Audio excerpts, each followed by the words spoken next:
welcome to this webinar series, which is a part of the Investor Education and Awareness Initiative of Aditya Birla Sun Life Mutual Fund in association with Outlook Money. We are addressing an issue today that may appear to be a small aspect to you, but this small aspect can actually have a big impact on how you handle your money and whether you are able to achieve financial success or not.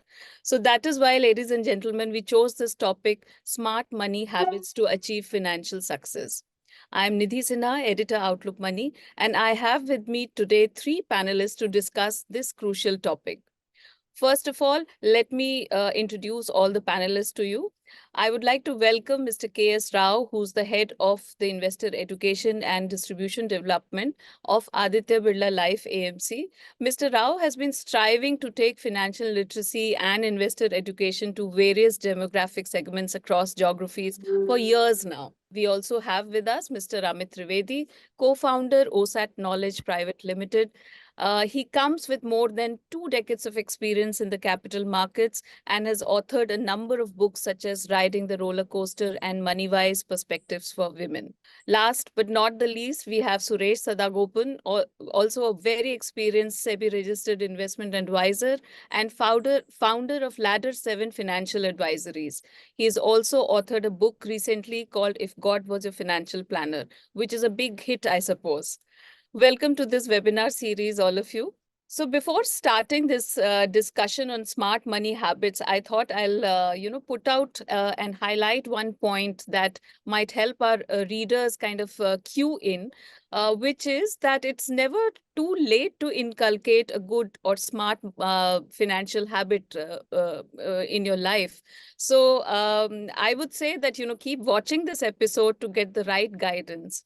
So coming to my panelists, I want to pose the same question to all the panelists because I think that will bring out a variety of views on what smart money habits are. So starting with you, Mr. Rao, what according to you is the top money habit that people should inculcate and why do you think so? Thanks, Nidhi. Good morning, and thanks. Great to be with Suresh and Amit, and always it's an interesting. And the topic, of course, I mean, as you put it very rightly, it could look small, but it will have a bigger impact. And finance is one place where I mean, when I go to Suresh ji and seven ladders, probably he will give me the last ladder which I need to climb, and the first step, what I need to take. That first step is the one I can get that habit right. And I quote, I think it's Abdul Kalam ji who said, I mean, you cannot change your future, but you can change your habits, and surely that habits will change your future. And the smart money habit is something, if I can get that right, then that can change my future for investing and it's to become wealthy or to accomplish financial, it's a freedom or financial independence. And it's also like one habit can change the entire aspect. And the best part is you get into the atomicity, and I can automate my savings. I can start investing rightly. And what could be that one thing I need to do, or few things which I need to do? I mean, probably when it's like I again go back. This is a book, Stephen Covey's Seven Habits of Highly Effective People, and one of the habits what he says is when you are doing things, you keep it's a focus on those goals. You keep the end in mind, and here end in mind for me as a financial goal. It could be my retirement, it could be child education, it could be a house, it could be a buying car. What are that end in mind? Then how do I do that? What is that financial habit I can get there? Probably the budget. I mean, setting the goals, then comes the budgeting, because I should know where I am and what is my net worth, and then where I can grow. And the second part, when it comes, then what kind of savings I can have, and then how I invest. Of course, that is be taken care by our financial planners. But if I can get that savings as a habit, and and converting that into the investment. And the few things where you need to always keep is you know uh, like when you board a car, when you start driving, first you need to check your brake, whether it is rightly working, because that gives you the safety. Similarly, you need to look here whether I am getting onto these habits. Do I have my emergency fund?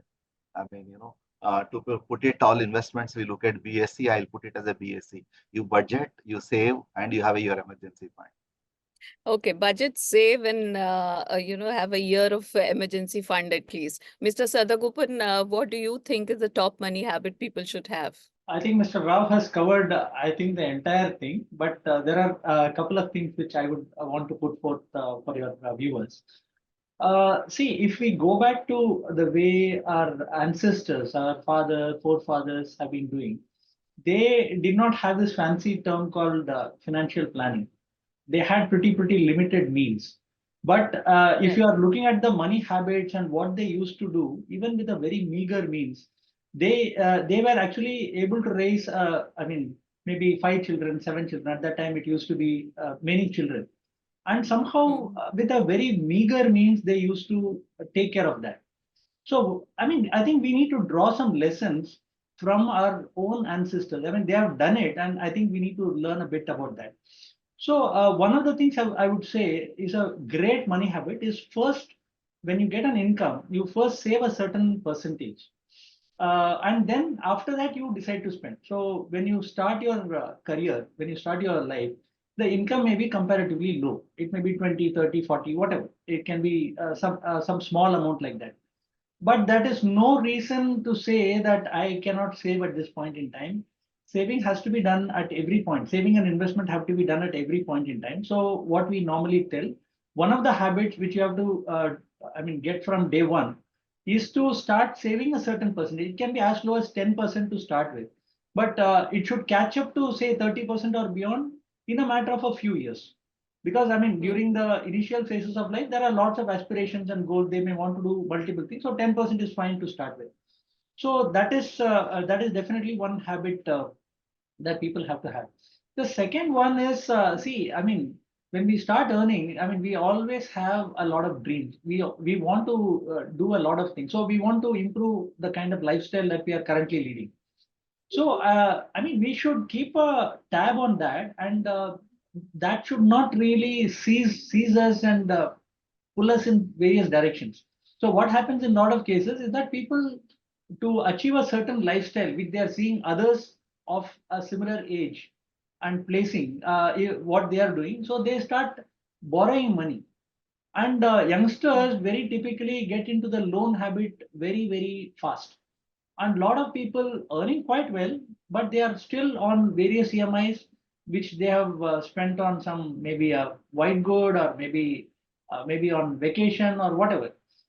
So the loan habit and the accompanying lifestyle is something that people have to take care. So first save and then spend. If you want to go on a vacation, it will cost you 50,000 rupees. It's better to slightly postpone that by maybe a few months, and then you save that and you spend without guilt and enjoy yourself. I mean, nobody says you should not enjoy your life. I mean, by all means, enjoy yourself. So these two, and then the budgeting. So you should know where your money is going. That is the last point I would say. If you are earning X amount of money, so where is a portion of that X amount going? What is the investment? And are you sticking to that budget every month? I mean, so broadly, we should be aware about these three things. Great. So start saving as soon as you start working. Budgeting, of course, is very important, and be wary of borrowing.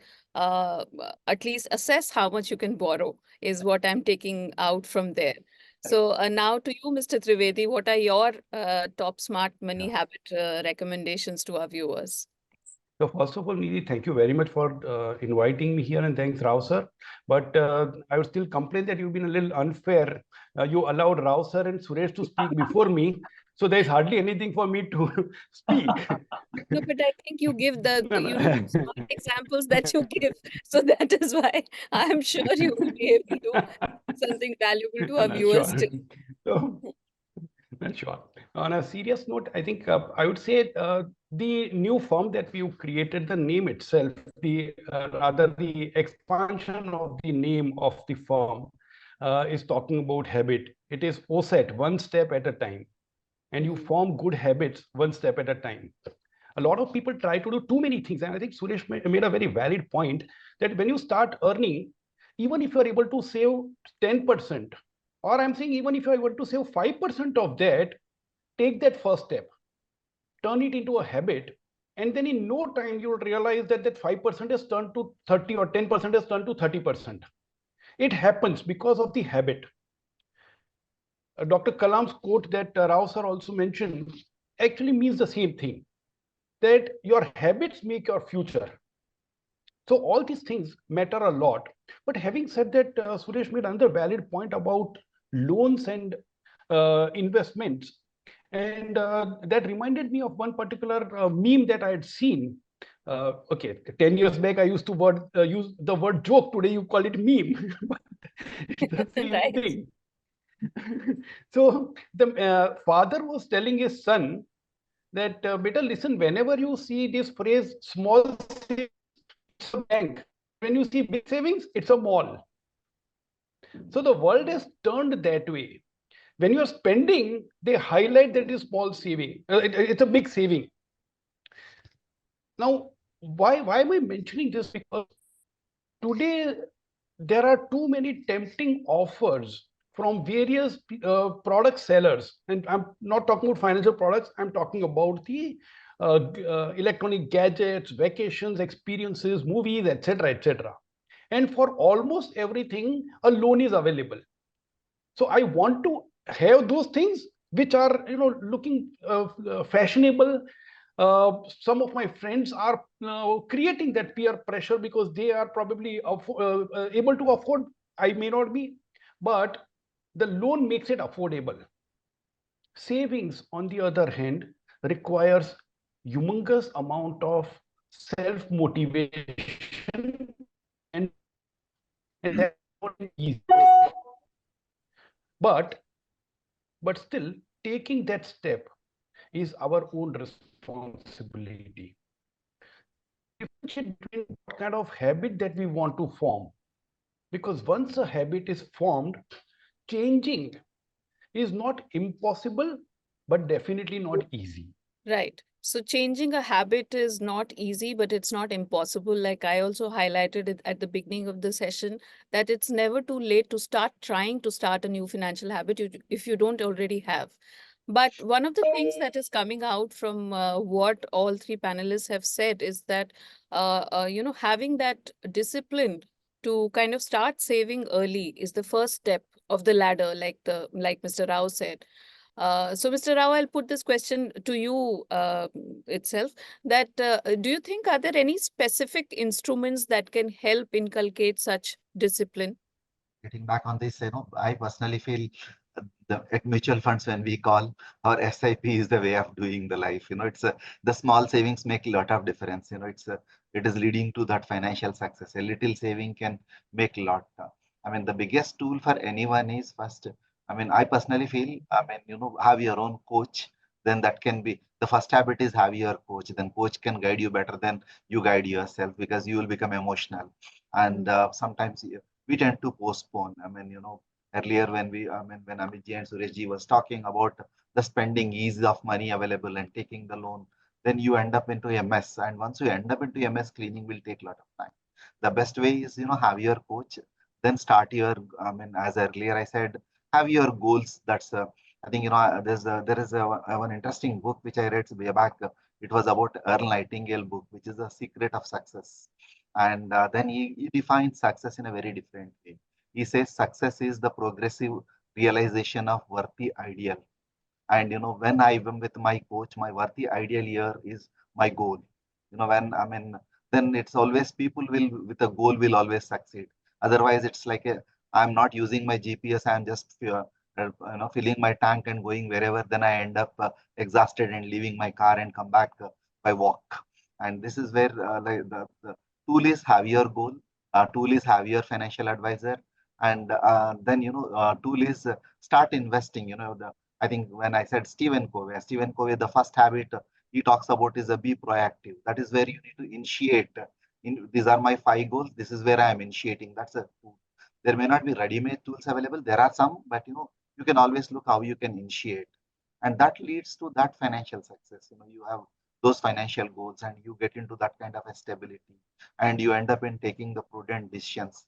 As earlier, Sureshji, when he was talking about save first, spend later. I mean, most of us we do other vice versa. Like, whatever I spend, then whatever is left, I save. Can I put that as a tool? 10%. I mean, yes, like, he was mentioning that it's a frugality is the essence. Then what is that percentage? The tool could be my percentage of savings. I mean, it's like, can I look at 10% of my savings will go for my future, another 10% for charity, and another 10% for my goals. Like, you can just put whichever the way you apply to it. And here, all that what we need to do is goals converting into the an action plan. Then that is becoming your own tool. Probably I'll ask Suresh ji this question: what could be the tools he applies to his own clients? I think, what are those 7 steps of 7 ladders? Right. So, Mr. Sadagopan, are you telling us the 7 ladders now? Yeah, so the 7 steps, what are the thing, what is the question? If you can please articulate that. Okay. So, Mr. Rao was saying that perhaps there are 7 ladders to achieve financial success in terms of building healthy financial habits. So Mr. Rao was talking about goals. So I would go even one step prior to that, and we will have to really figure out what is that we want to do in life. So he was actually talking about, okay, achieving certain goals. I mean, he was quoting about the book by Earl Nightingale. So, I mean, what is the definition of your success? I mean, the definition of my success is not my brothers, not my neighbors, not my colleagues. Okay, they may have a different definition of success. I'm talking about in financial terms and in every other term. So the first thing which most people falter on is that they have a template which is not their own.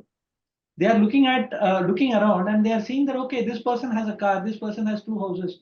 Okay, that becomes my template. And if that happens to be a best friend, that certainly is your template. Or if there is a brother who is doing or a sister who is doing very well, then that becomes your template. So, and that is where all the stress and all the problems actually come in. So, firstly, you will have to define what is the kind of life you want to get. And Mr. Rao was talking about Stephen Covey is one of the principles. Where do you want to go? I mean, and start with that end in mind. So, for a lot of us, I mean, we are all blessed by God with certain creativity, certain potential, and we all ultimately have to reach our own potential. Okay, so ultimately we will have to look at it from that point of view. It can be monetary, it can be otherwise. So, I mean, I would say the person has to start. I mean, this is what we talk about in life planning. Before you actually set up financial goals, you need to understand what is that you really want in life. And some of those things which you may really want in life may be financial. You may want to go for a house, and there is nothing wrong with that, as long as that is your goal. And you may want a vehicle, you may want to go on a vacation, you may want to educate your children. These are all absolutely logical and legitimate goals. But are they your goals? And if they are really your goals, then you need to definitely plan for that. So that is the first thing. So first understand where do you want to go. So that basically brings into the picture your goals itself. Then there is no templated way of actually achieving that. So every person is different. So we normally look at what the where do they want to go? What is their personal situation in terms of risk, in terms of in what kind of career, whether there are more than one person earning a living in that family, and things like that. So the personal situation also really comes into the picture, and then we will have to see what is the financial architecture that is going to help them achieve the expenses, the goals in the short term, the goals in the long term, and that financial freedom. I mean, that wealth creation, which will actually give them the financial freedom. So then in that overall picture, we talk about risk management, we talk about appropriate asset allocation, and then bring in the discipline in terms of, we talked about SIPs, we talked about discipline while investing, uh, we talked about being careful about taking loans. So all those pictures also come into a financial planning exercise. And having had a financial plan or a blueprint, it is not enough to have a blueprint. I mean, blueprint is there, but you need to absolutely follow that blueprint and take it on an ongoing basis to a logical conclusion. And for that, you will require a coach. I mean, we call ourselves financial advisor. We are those coaches, guides, mentors. You can call us whatever you want. And so you require somebody to actually help you stay on that straight and narrow path, so that you will be able to proceed ahead. You will be able to take care of your personal and professional aspirations, leaving the financial aspect in the hands of a professional. So that is broadly what we do. Right. So, Mr. Sadagopan has also, I mean, broadly highlighted how there is a set of healthy money habits that you must have, but you also need to follow up on it rigorously, have a blueprint, and again, having a blueprint is not enough. So there are various other factors that go along with healthy money habits to kind of achieve financial success if you want to. So, coming to you, Mr. Trivedi, in all this, we often hear, at Outlook Money also, we get these queries that, and even from friends and relatives, I sometimes get these queries that, if I don't enjoy the present, what will I do with the future? So the whole, I think the angst about striking that balance, could you talk a bit about that on how people can handle it? Right, a couple of movies, my favorite domain. Long back there was a beautiful movie called Bawarchi featuring Rajesh Khanna. And one Right. particular dialogue is something that I really loved. He said, कई बार हम बड़ी बड़ी खुशियों के पीछे दौड़ने में छोटी छोटी खुशियों का मजा लेना भूल जाते हैं. Now that should not happen. I may have lofty goals for the future, but that does not mean I stop living today. Let's take another movie, Zindagi Na Milegi Dobara. The character of Hrithik Roshan says that I want to retire at 40 and enjoy life after that. And during one of their discussions, Katrina Kaif asks him, तुम्हें पता है कि तुम तब तक जिंदा रहोगे? It's good to have a goal which is later in life and you don't know what's going to happen. But the other extreme was in movie Tara Rampam, where Saif Ali Khan spends all the money that he was making through that race, race car winning. And when he meets with an accident, there is no income, but the spending did not come down. The real life is somewhere between Tara Rampam and Zindagi Na Milegi Dobara. Those are two extremes. And that's why the financial goals sometimes are looked at in a slightly negative manner by some people, exactly in line with the question I'm saying. They say, you are asking me to stop living today for a better future. And at that time, I'll be old, will not have energy. What will I enjoy? Let me enjoy it today. So that's not right, because eventually, if your definition of enjoying life is spending money, please understand the financial goals are also deferred spendings. So it's not a question between saving versus spending. It's a question between spending now versus spending later. And that balance can be achieved. Let's go back to the goals that both Rao sir and Suresh talked about. The goals have to be divided into absolute responsibilities that a person or a family has, and then some good to have goals or the dreams. Where do you prioritize? If I have to get my children educated, that's my critical need. But whether to send them to a college in Mumbai or whether to send them to Vancouver, that is aspirational. And there, if I say that, okay, I'm working as a vice president in a company, but my junior who is an assistant vice president, his kids are studying in US, how can my son study in Bombay? No, so you're living somebody else's life. The balance comes in when I decide about the kind of life that I want, convert that life into financial goals with amount and timeline, and then look back at my resources and then work out a plan from here to there. That is the blueprint that Suresh was talking about. Now, the interesting part is an advisor can come and help with the blueprint. But one large part of constructing that building out of the architect's blueprint depends on the investor himself or herself, because I have to earn, I have to spend, I have to invest wisely. Whether I'm following those steps properly or not is entirely my responsibility. But the question is not about not spending today for a better future.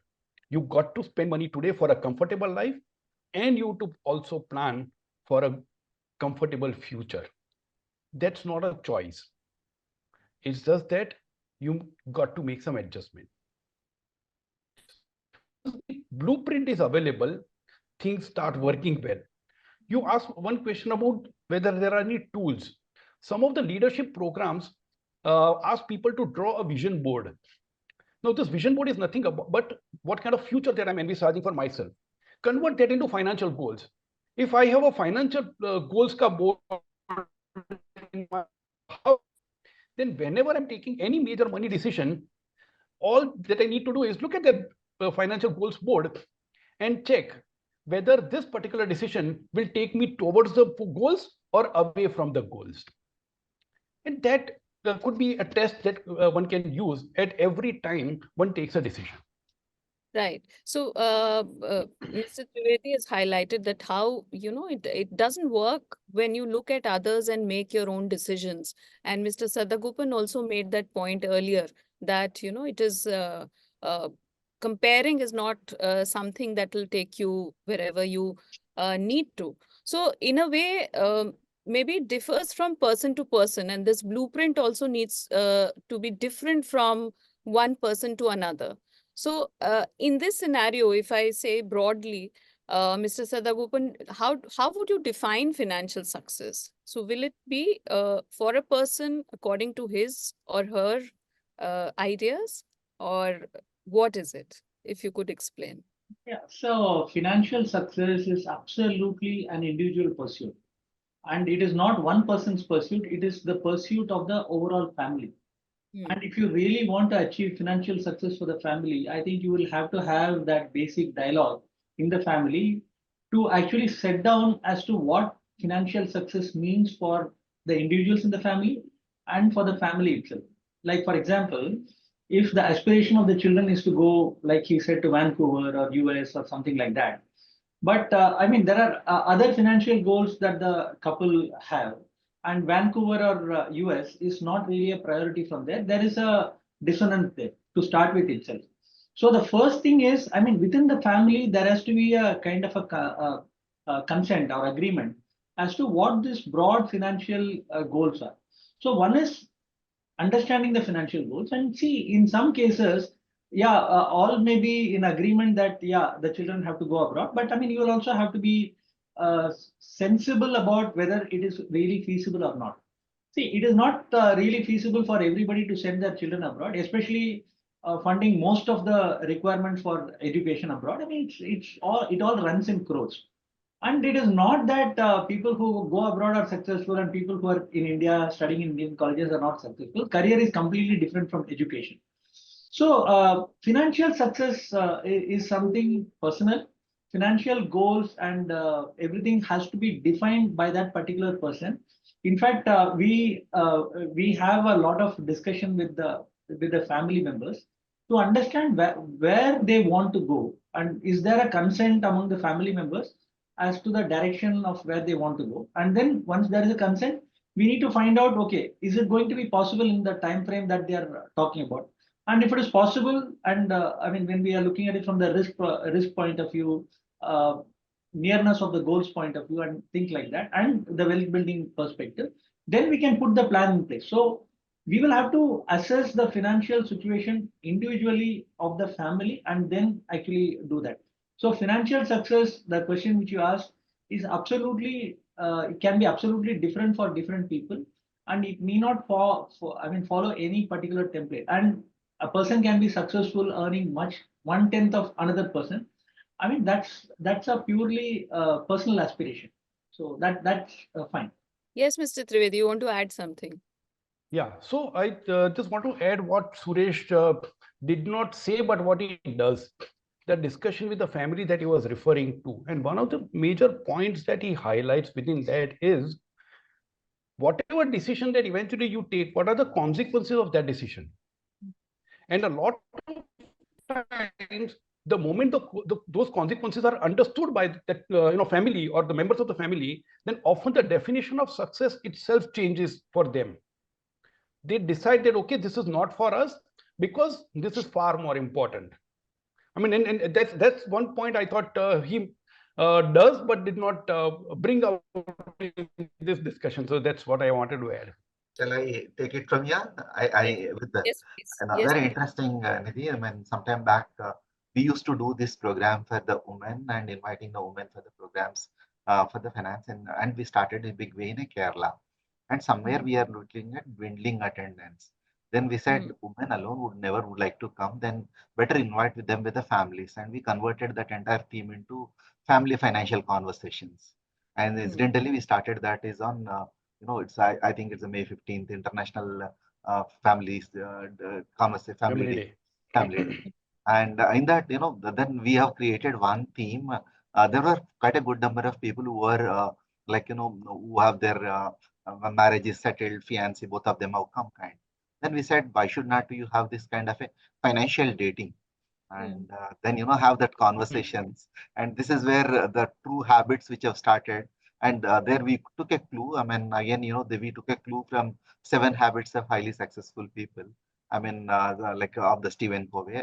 I mean, when these 7 habits, if I convert into a financial goals of the family, the first thing is the first thing is to start that conversation. Mr. Stephen Covey says, take the initiative. You need to be proactive. That's the first thing he will talk about. And second thing he talks about is begin the end in mind. As a family, if I need to look at what is my family purpose, what is my family goal, for some, that's the second one. Then he will talk about first things first. Within that, how you can set priorities, whether you are focusing on your retirement or health or it's a child, then how it comes, how you can balance it. And then it's also a conflicting situation because spouse, both of them will have a different opinions. And Stephen Covey talks about think win-win as a fourth habit. Here, how I can make her win and I can win, or how I can make my child win, I can win, how I can incorporate. And Stephen Covey also says that, first you need to put that communication, seek first to understand and then understood. I mean, then how you can communicate with each other. This is a priority where we can look at, how we can look at that habit can become. And the sixth habit Stephen Covey talks always about is the synergizing. All of us come together. I sacrifice something and you sacrifice something together. Like for example, we have seen both of them will have a 2 house loans. Rather, can I look at 1 house loan and both of us stay together? And tomorrow, if one of us losing the job, at least both of us can contribute to the EMI. And the last one is the Stephen Covey talks about sharpen the saw. When you are sitting with your advisor every year, can you review which goal is went right, which goal has not gone? Then you sharpen the saw. If my retirement fund is not gone appropriately, then I can re-put it. Probably, that is the best way I look at financial success come for the families. Sorry, I think, small question, but big answer around. Yeah, so very interesting answers, all of you. And, one of the things that I am wondering from this conversation about is that, like Mr. Sadagopan highlighted, I think the importance of conversation within families, which which in our experience, when we, go to people to interview them, sometimes we profile them, etc. A lot of times it's the, head of the family, in a lot of cases maybe women also, but the conversation within the family about money is not happening in a big way still, though I think all of us are pushing for that, but that's not happening. So that, in a way, I see as one mistake towards, when you are striving to achieve financial success. So are there any other mistakes that come to your mind, Mr. Trivedi, or any of you can take this question?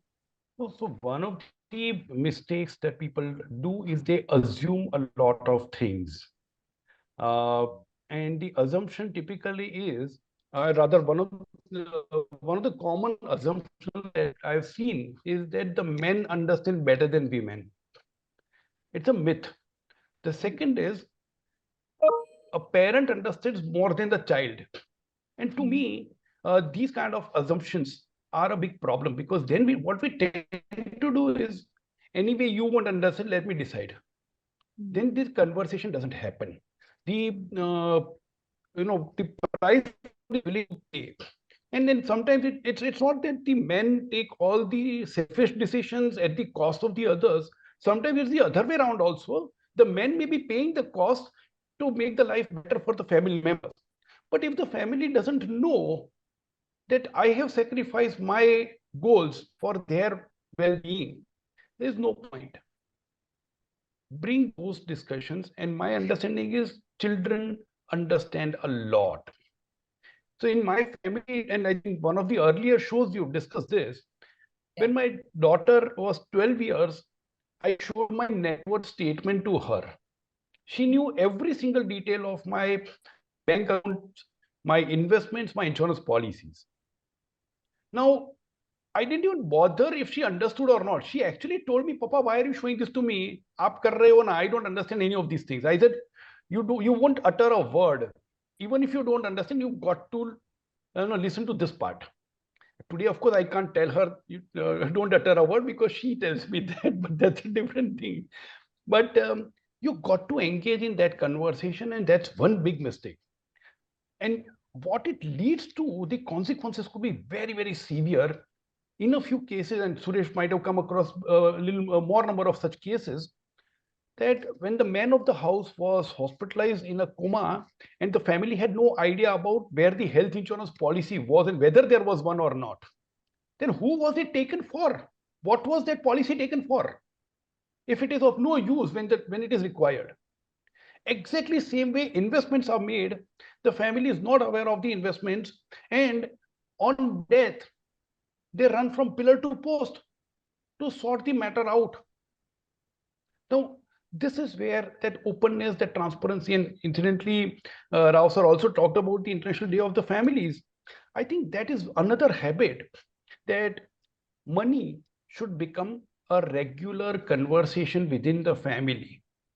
While Rao sir talked about the date, which a lot of people may perceive that it is between a man and a woman, no, the date that he was referring to was for the family. Yeah. Come together on a regular basis, have that discussion, let everybody know what's happening, and that could be a game changing habit. The second habit, a lot of people think that I can do it myself, I don't need any help. So in one of the books I've written that and often in money management, which is a matter related to expertise, do it yourself often turns into do the damage yourself. People don't realize that, but without the help and nudge of the expert, it often leaves so many blind spots that we are unable to see the whole picture. So some of these tiny habits could change life forever. Right, right. Anybody else wants to add to this? So one of the typical mistakes which people make is to buy a house much earlier in life. So this may sound like a contradiction in terms. I mean, it is better to buy a house early in life. Probably most people think like that. But we have seen far too many examples where people buy a house early on, and it's not a house which they are very happy about, because I mean they have limited means to start with in life, and they end up buying in some far-flung suburbs. So they tend to stay in that place and not be very comfortable. Okay, thinking that this is my house, while it is not really your house. You have contributed only 20%, and balance is by the loan giving agency. And lo and behold, what also happens for a lot of people is you have bought the house, but in pursuit of your career, you go to some other city. So you're in Mumbai, and then you end up going to Gurugram, and then you're continuing there. So you have put this house on rent. You are again staying on rent, which is essentially what you wanted to beat. Okay, so now you are there for 3, 4 years. Then again you buy, I mean, that bug hits you again. Okay, your salary has gone up and then you want to buy another house. And it has actually happened. And what I'm telling you is not a story. It has actually happened. So they buy that thing and then again they get a good opportunity and they are somewhere abroad. It happens to IT people all the time. So, Yeah. I mean, you have to buy a house when you are really clear that your family will stay there, irrespective of whether you are going to be there around or not. And that typically happens when somebody is late 30s or early 40s. When the family puts down the roots, whichever city it happens to be, buy a comfortable home, the family will be there. I mean, the person may move around, and I mean, if it is required. So it is one of the blunders which people actually make regarding that. One more thing I'll just say. A lot of people tend to think that money management is all about accumulating products. So people think in terms of products. They don't think holistically in terms of overall managing money and about the goals. So even in terms of goals, also they think that okay, for children's education, I have bought a insurance policy. For retirement, I bought a pension plan. That is not the way it works. So thinking in terms of product is probably a shortcut in their mind. But that is really not going to work. And the last point which Amit said is, I mean, finances are far too complicated. It is not complicated in that sense, but you require a person to help you with this whole piece. Uh, because I mean, there are lots of things when you're emotionally invested. There are lots of things where you can take a decision which may seem right, but it will be absolutely wrong. So it's better to have a coach advisor and you focus on your personal professional aspect, leaving the financial aspect to a Sarathi. So that's what I would say. Fantastic. Right. I think we had a lot of takeaways from this discussion. And Mr. Rao, I am giving you the last word. So if you want to add to this and other top things that people should keep in mind. Thanks, Nidhi, for that. I mean, probably and after a discussion with such a people like Suresh ji and Amit and you, man, it's very difficult to do that last word. But I look at it as a habit. I mean, when we speak about the habit, I mean, I think in the it's tiny changes. I think where Amit was talking, there is this book of atomic habits, like James Clear's Atomic Habits, how the tiny changes can make a bigger difference. Similarly, when it comes to the investments, even that tiny changes, whether you want to save that little extra. I mean, when you spoke about the balancing act earlier, and yeah, it's like I don't need to Hmm. save for everything for the future while enjoying my present, how I can save for the future. Like when I go to an advisor, they give a lot of those tools like your 70-30 rules, 70 for your current luxuries and other 30 for your future. Within 30, how you can allocate. Means, your 100 is available to you only 30 you are looking for the future, 70 is still with you to enjoy your life. And and when the Suresh said when it comes to the habit and you have an advisor, probably I look at that into a acronym to close that. I mean, habit can become financial success. I mean, when he was talking, I was just looking at have an advisor, HA, to build investments, BI, to get a transformation to the create a wealth, HABIT. That bit of habit can change everything for you. Probably, but habits will change your behavior. That behavior will change the way you look at things. Habits are the foundation stone for that behavior. And when we talk about power of compounding can make you create wealth, and habits are these are the compound interest. I mean, over a period of time, it will give a lot of improvement. Thank you so much for that, Mr. Rao. And I think summed up very well on how habit can work for you. And I would just say that we had a lot of interesting nuggets and learnings from this session. And I would just reiterate that, people who think they do not have one or more of these money habits can think Yeah. about it. It's never too late. And they can adopt these to ensure a secure financial future for themselves. Thank you so much, gentlemen, for being part of this panel.